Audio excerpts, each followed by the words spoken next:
Menilik kembali 15 tahun perjalanan Dana Otonomi Khusus Papua.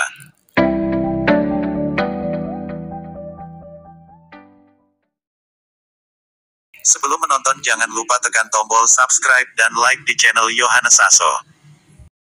Jakarta, CNN Indonesia. Kasus gizi buruk dan kejadian luar biasa KLB campak di Kabupaten Asmat, Provinsi Papua kini tengah menjadi buah bibir. Tak heran, sebab peristiwa itu telah menelan korban jiwa dari 71 warga setempat hingga Januari lalu. Sontak, kejadian ini membuat banyak pihak mempertanyakan efektivitas dari Dana Otonomi Khusus Papua. Sebab, jika dananya digunakan secara efektif, maka seharusnya kejadian seperti ini tidak mungkin terjadi. Apalagi, jumlahnya pun tak tanggung-tanggung, bisa mencapai triliunan dalam setahun saja. Sekedar informasi, Dana Otonomi Khusus bagi Papua tercantum di dalam Pasal 34 Ayat 3 huruf C poin 1 Undang-Undang Nomor 21 Tahun 2001 tentang Otonomi Khusus bagi Provinsi Papua. Disebutkan, Dana Otonomi Khusus Papua dihitung sebesar 2% dari plafon Dana Alokasi Umum (DAU) yang berlaku selama 20 tahun sejak peraturan tersebut diterbitkan.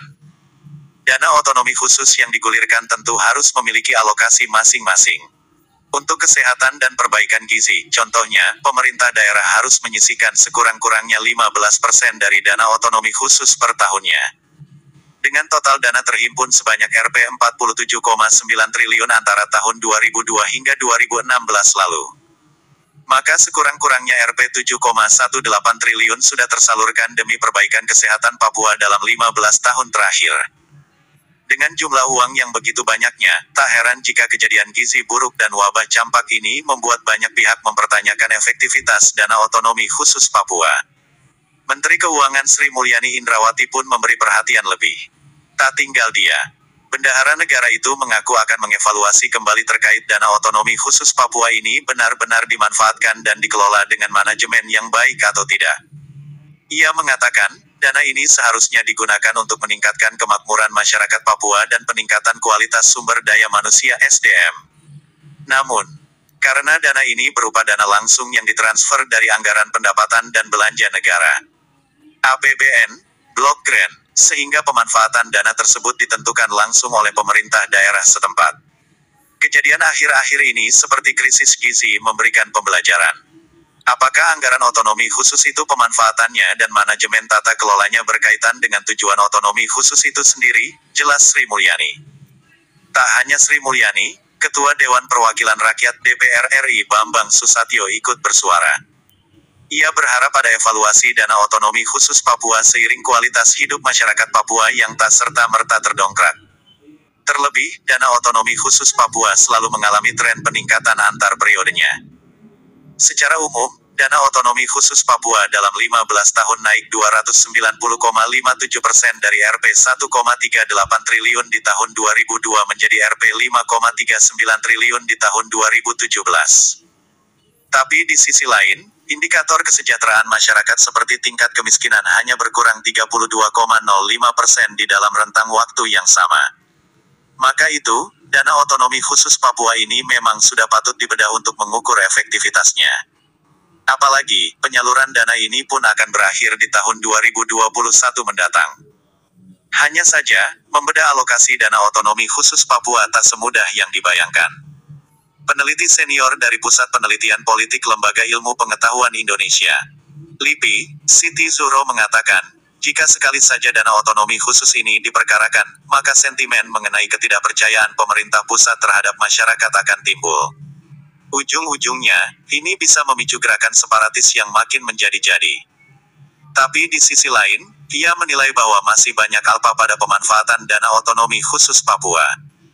Melihat kasus Asmat, ia berpendapat kapasitas Pemda dalam mengelola dana ini dirasa masih kurang. Selain itu, ia menduga, Dana Otonomi Khusus ini berkaitan erat dengan politik anggaran. Dengan kata lain, elit Papua kadang menjadi pihak yang diutamakan dalam mendapatkan dana tersebut dengan dalih untuk menjamin bahwa tidak ada kericuhan separatisme di provinsi paling timur tersebut. Jika memang dimensinya sudah masuk ke politik anggaran, maka yang muncul adalah resistensi pemerintah sana terhadap pengawasan dari pemerintah pusat. Kalau dana otonomi khusus sudah menjadi sorotan, yang terjadi adalah political deterrence, mereka pasti akan bilang, mending pisah saja dari Indonesia, kata Siti. Meski demikian, tetap saja tidak ada alasan bagi pemerintah untuk tidak mengevaluasi dana otonomi khusus Papua. Sebab, sesuai Undang-Undang Nomor 17 Tahun 2003 tentang Keuangan Negara, pemerintah berkewajiban memberikan pertanggungjawaban atas pelaksanaan APBN. Oleh sebabnya, maka perlu siasat cerdik untuk mengevaluasi dana otonomi khusus Papua. Menurut dia, yang terpenting adalah penguatan lembaga penegak hukum melalui integrasi kebijakan dari Komisi Pemberantasan Korupsi, KPK, Badan Pemeriksa Keuangan, BPK, hingga Kejaksaan Agung sebab jika pengawasan masih dilakukan secara parsial, maka penegakan hukum atas penyalahgunaan dana tersebut menjadi loyo. Meski memang jangka waktu dana otonomi khusus ini singkat, namun tetap saja ini harus dievaluasi daripada tidak sama sekali, jelas dia. Direktur Eksekutif Komite Pemantauan Pelaksanaan Otonomi Daerah, KPPOD, Robert Naendi Jaweng menambahkan, pemerintah pusat tak boleh menolerir longgarnya pengawasan terhadap dana otonomi khusus Papua hanya karena takut akan isu merdeka. Sebab nyatanya, efektivitas akan dana otsus Papua masih jalan di tempat. Menurutnya, permasalahan mendasar dari dana otonomi khusus Papua adalah manajemen internal yang lemah sehingga tata kelola anggarannya amburadul. Sebagai contoh kecilnya, dana otonomi khusus dari Kabupaten Asmat ini sebetulnya dibawa dari Manokwari karena tidak bisa dicairkan di sana. Adapun, uang tersebut digotong menggunakan karung yang memiliki potensi susut dalam jumlah besar. Tak hanya itu, KPPOD juga melihat bahwa dana otonomi khusus Papua ini kadang dianggap seperti uang pribadi oleh elit politik setempat. Jadi, internal governance yang buruk ini terkait dua hal yakni integritas dan kapasitas pengelolaan anggaran, tukas dia. Maka itu, seharusnya pengelolaan dana otonomi khusus ini tidak langsung begitu saja dilimpahkan ke daerah namun langsung dikelola oleh satu lembaga yang dipimpin langsung oleh wakil presiden. Selain pengelolaan, tentu pengawasan juga perlu dilakukan melalui wadah tersebut. Dengan dikelola secara terpadu, ia yakin kapasitas anggarannya bisa makin bagus. Ia menuturkan, cara ini juga ampuh meningkatkan kapasitas anggaran ketimbang mengancam Papua dengan sanksi seperti pemangkasan anggaran atau penundaan pencairan.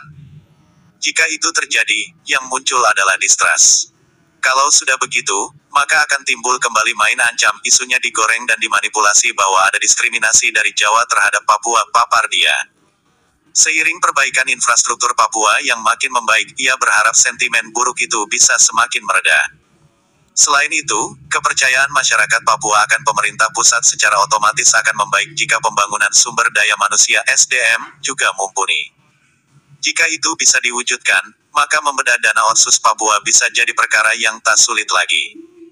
Hal yang penting, otonomi ini bisa membuat masyarakat sana berbadan sehat, otak cerdas, dan berkantong tebal, pungkas Robert.